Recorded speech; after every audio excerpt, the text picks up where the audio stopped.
On their heads, standard ballistic protection afforded Japanese military personnel, the Type 90 steel pot helmet. Soldiers in China and in the South Pacific were issued cloth covers and nets to augment the bare metal of the helmet to help keep their heads cool.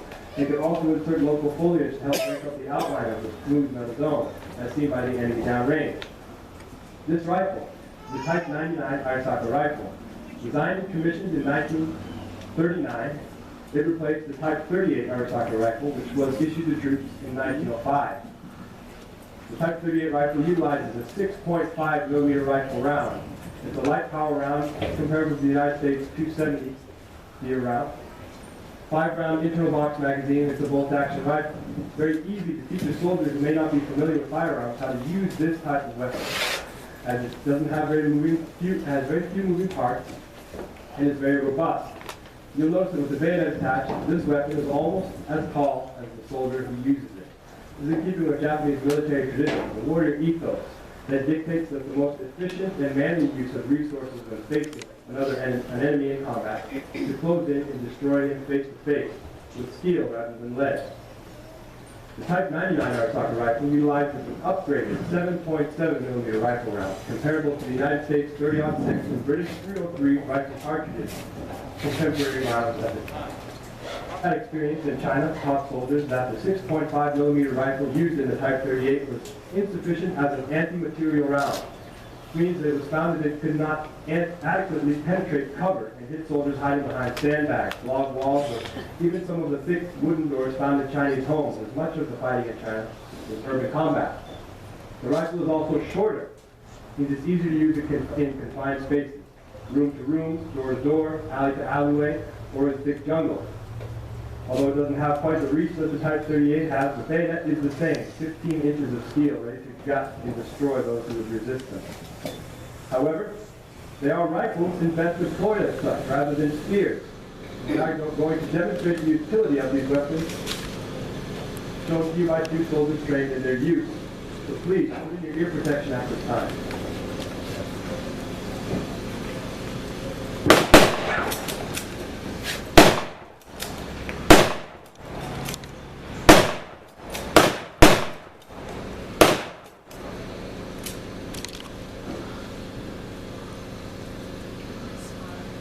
As you'll notice, the misspeed doesn't slow them down too much, although maybe 1 or 2 out of 5 rounds that don't go off could be a liability. You'll notice that during the show here, there's going to be misspeeds, misfires, and jams. These weapons are all World War II vintage, made over 60, 70 years ago, and meant to fire live ammunition principally. They're worn out, tired, and they don't like this food. So bear with us, because they're already malfunction and problems in the future. When it came down to it, defending the borders of the newly minted empire, all the way up to Mongolia, all the way down to Australia, we had more at our disposal than rifles and bayonets. Enter the Type 99 light machine gun. It represents the apex of the development in this weapons platform field for the Japanese military during World War II. Based off the Czech DD weapon series from the British Bren, as it also retains the design of having an inverted box magazine at the top of the weapon. Holds 30 rounds of the 7.7 millimeter cartridges, as demonstrated in the Type 99 rifle just now. The iron sights are adjustable for windage and elevation, and they're offset to the left of the magazine in the carrying handle. When the rifle is shouldered, the weapon is shouldered on the soldier's right shoulder, they align with his right eye, i.e. the magazine and carrying handle do not interfere with his view of the target downrange. Retains a monopod on the back of the weapon, and a bipod on the front, which has just recently become out of commission. Again, old weapon. It'll be up again soon. So both of these accoutrements assist the soldier in firing accurately and consistently from a prone position or behind the fences work. Designed to keep the enemy pinned down, this weapon is very accurate and best employed at the rear. The riflemen can be under its cover to flank and destroy the enemy with their bayonets and grenades, rather than having this man run around with a very heavy weapon like Rambo. Unique to this weapon's design is its inclusion of a bayonet mount.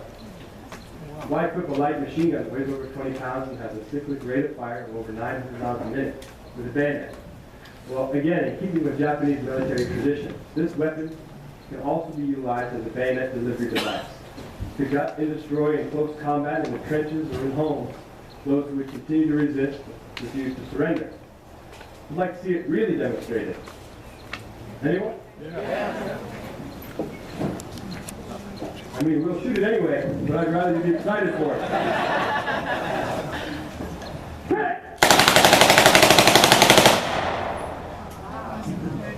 30 rounds downrange. True Japanese firepower. Weapon was issued with a telescopic 4-power scope. Nothing downrange in front of this weapon is safe. Again, thank you all for coming out. Next, we're slated to receive a rundown on American training techniques, weapons, and equipment at the start of the war. Thank you very much.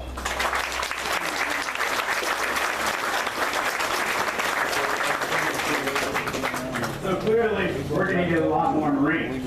Well, it's a good thing that your country has a good tool to make Marines, so we call it boot camp. 90 volunteers. How about you in the orange shirt right there? Sir, come on down. Perfect. I don't think you're going to get it. No? All right. How about you in that orange shirt? With the hat? Come on. Oh, All right. Are the orange brothers without the hat? Yes. All right. Blue shirt. Let's go. You want to do it.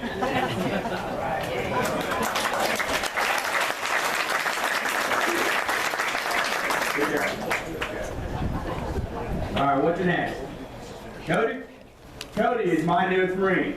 Now, because I can't just give him a rifle and uniform and say, hey, go make yourself a Marine, right? I have to train him, give him the proper gear, and I have to feed him. So, Cody, take a look at what we got here. Now, one of the first things he's going to get in Marine Corps boot camp, a new hat. Yeah, because of the Marines, he's got to run around, crawl through mud and over walls. He can't carry everything I give him in his hands.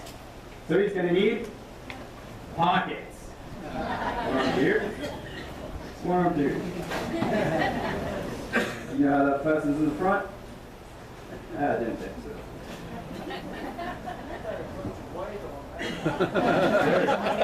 Now, because I may give him more items he can carry in just that, he's gonna need more pockets, right? Yeah. I got him. Now, by the looks of it, it's about 70 pounds. Precisely 40 pounds. One arm through here. One arm through here. Ready? All right. Now, Cody, do not let the girls kid you. This is not a purse, all right? One arm through here. You're also going to need one of these.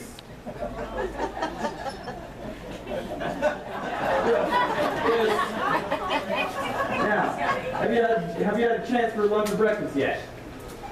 You haven't? All right, I got you covered that. There's your basic fighting equipment of your United States Marine Riflemen during World War II. Now, because the Marine Corps is so proud of their physical fitness, while I talk about all these items, I need you to get down on this sidewalk, start running laps around the combat zone. Just kidding. This is one item that he's also going to need. Right there. Perfect. There's your basic fighting equipment.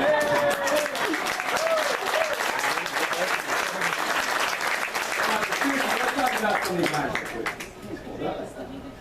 One of the first items I've given them.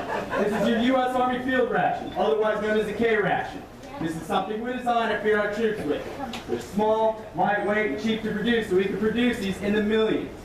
The idea was that if we could feed 1 or 2 of these K rations a day to our troops, then hopefully we could supplement that with at least 1 hot meal a day. In reality, our troops are going to be eating these K rations for weeks on end if that's all we can get to them. Here's an idea of the contents. 1 pack of assorted biscuits, 1 pack of lemon juice powder, 1 can pork of luncheon meat, 1 D-ration chocolate bar, made mainly of wax, 4 tablets of sugar, 1 stick of chewing gum. Now, can anyone tell me what the secret weapon is inside this K ration? I heard chewing gum. You're correct. Why? Because here in the United States we love chewing gum, so we decided to put it in our rations for our troops going overseas. What that did is that gave our guys something that they could chew on to keep their mouths from getting dry. That would keep them consuming all the water at one given time. Also, it's loaded with sugar, so late at night when they're trying to stay awake in that foxhole, it's going to help them out. I've given him something to cook with. That's his mess kit. His mess kit is what he's going to use to mix up his K-ration. It comes apart, becomes a serving tray when he does finally get that hot meal. He has his eating utensils inside, and he's going to keep this in his pack wherever he goes. This time hold up. Got it? Alright. This time I've given them. This is your U.S. Navy flotation device. It can be inflated by either breathing into the tubes or with CO2. The design was to keep our boys afloat in case one of them falls overboard. But if the Marine is completely loaded down with all of his gear, do you really think this will keep him afloat? No. Believe it or not, it will. But if the Marine wears it around his waist while he has all of his gear on, the Marine will then float upside down. We're going to teach him to lay it out like a log, dog paddle to the beach. This item I've given him a hard time about. This is not a purse. This is actually your U.S. gas mask. Because the Japanese really didn't buy into the Geneva Convention after the First World War, we didn't know if they were going to use poison gases on those beaches when our Marines landed. So we decided to arm every Marine and every soldier as one. When our Marines found out that there was no poison gas, they would either discard the mask along with the bag, or they would only discard the mask and use the bag for holding more ammo or any other items he's going to need in the field. You'll notice I've given him a wooden training rifle. The reason I've given him that is because plainly put, when the war first started and we were bringing thousands of people in off the streets a day to make them Marines and soldiers, we did not have enough weapons to use. So a toy company came to our aid and said they could make us a facsimile of a rifle, meaning we can use this to start his training. And although he cannot shoot this weapon, I can teach him his manual of arms, how to properly aim down the sights, trigger squeeze, and the basic functioning of a bolt-action rifle. By the end of boot camp, he'll be able to shoot a man-sized target at 500 yards with a real rifle. Go ahead and spin around. Step over here. What you're looking at is the new Marine Corps pack system, otherwise known as the M41 pack system. The M41 pack system contains an upper and lower pack. In the upper pack, he's going to have more K-rations, his mess kit, extra socks and underwear, and lighter some home. In the lower pack, he's going to have another set of his green herringbone field uniform, or dungarees, and that's where we're going to fight the Second World War in. Also in the lower pack, he's going to have another pair of boots, what the Marines call their boondockers. The camouflage item you see strapped around the pack is his sheltered hat. He's carrying half, and I'm carrying half. When we get to where we need make shelter, we're going to button them together and make a pop tank. The small shovel you see on the back of the pack is called an entrenching tool, or E-tool for short. Now Cody, reach over your shoulder and get that for me. That's not going to work too well, is it? So we're going to rely on the buddy system for that. Now, when we get to where you can dig that foxhole, we're going to stop.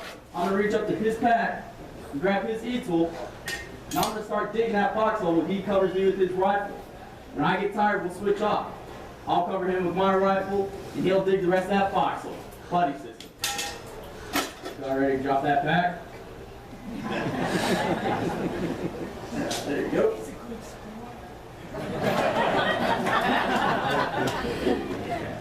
What you have left is your basic fighting equipment of your United States Marine Rifleman during World War II. Let's talk a little bit about his helmet. In World War I, the United States had the flat hat, or the Kelly helmet it was probably called. In World War II, the United States designed the M1 helmet, also known as the steel pot. We were the only country to design a two-piece helmet system, meaning he could take that helmet apart, leave that light liner in his head to keep the sun and the rain off, while he leaves that heavy steel pot off to the side. When he needs to, you can put that helmet back together and go to work. The M1 helmet comes further down on the sides and in the rear to protect the ears and the back of the neck. It protects from fragments of falling debris, but it does not stop bullets. If the bullet enters here, it's exiting through here. Or if the Marine's having a particular bad day at work, the bullet will enter here, bounce around, spin a couple times, and come out somewhere else. Does not stop bullets. But on a good hand, for him, if he loses his entrenching tool, this becomes his new shovel. He can wash in it, he can bathe in it, he can shave it, he can cook in it. For some of our boys that have never been on a troop transport ship going overseas, this becomes your emergency evacuation device. Also, when it's late at night, it's a bad idea to get out your foxhole. This becomes a sport job. You gotta scoop some sand or dirt in there, do his business, set it down the side of his foxhole. If the enemy does attack that night, he's going to get that far back to the enemy, put the helmet back together, go to work. There's your M1 helmet system. What you have left is your load bearing equipment, otherwise known as the 782 gear or deuce gear. The American equipment is made of canvas, heavy canvas, not leather like many of our enemies. In the tropics, leather is going to do several things. First, it's going to get wet and stretch, then it's going to dry and crack, and it's going to rot. Our canvas is going to hold up pretty well in the South Pacific, and it's cheap to fuse, so we can make a lot of it. Around his waist is a tin-pocket ammunition belt. Same ones like what we used in the First World War. They hold various amounts of ammunition depending on what weapon they have. Across the shoulders are suspenders. The suspenders were designed to take the weight off the hips and put it on the shoulders. They're also designed to keep the packs together. Unfortunately, the suspenders tend to become tangled or fall off, so most Marines and soldiers will either discard them or leave them on the pack. On my right side, you see a small canteen. That canteen holds a little over a quart of water. It was supposed to last 1 troop a day in combat, when in reality, that canteen is only going to last you about 20 minutes in combat. So most Marines and soldiers would add a second or a third. It's in a carrier that's not well insulated, so if it's 100 degrees out here, it's going to be 120 in that canteen. But we're going to learn to like it because that's all we got. Small pouch you see on my left side is the one item we're not going to use a buddy system with.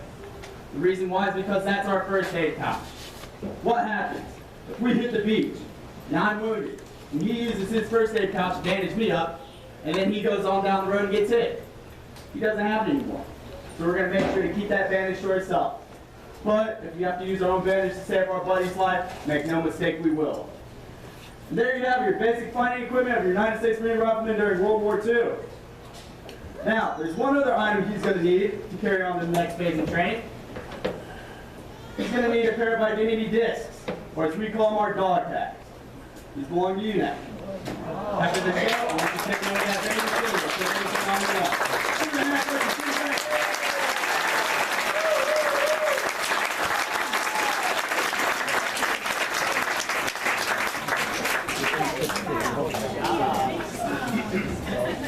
Now, you may recall me saying, before Marine graduates boot camp, he'll be able to shoot a man-sized target at 500 yards with the rifle he is training with. Well, the rifle our Marines are mainly going to use at the beginning of the war is this Springfield 1903 rifle. The rifle does date from the First World War, 1903, the year of adoption. Springfield is 43.9 inches long, weighs 8.5 pounds. It's a 5-round bolt-action repeater rifle. Same ones like what the Japanese are using, but we think ours is a little bit better. Springfield is fed from a 5-round stripper clip that holds a powerful 30-06 round. 30-06, that's what it is. The 30 caliber round designed in 1906. And the bullets pull to the rear. The stripper clip is inserted from the top. The round then pressed down into the chamber, and the stripper clip is then discarded. The bullet is then sent home and locked and is now ready to fire. Because it is now inherently dangerous in this condition, there's also a safety located on the back of the bolt. The first position is safe, meaning I cannot open my bolt to load rounds in, nor can I pull the trigger to fire off a round. The second position is a combat safety that stands straight up. In this condition, if I trip and fall, I can't shoot my buddy in the back. I can load rounds into my rifle, but I cannot fire it. The last position reads ready.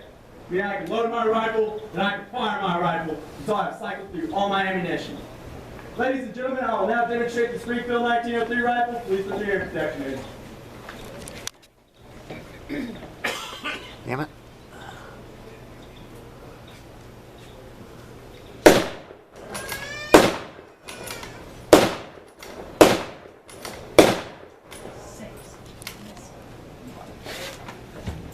Notice how when I fired the last round, I cannot close the bolt.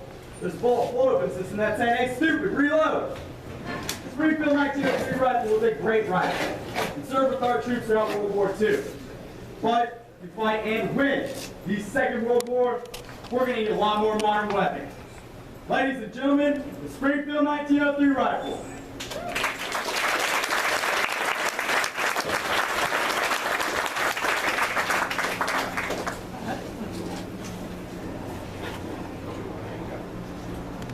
Ladies and gentlemen, this is the M1911 A1 45 caliber semi-automatic handgun. It is a recoil operated, magazine fed, air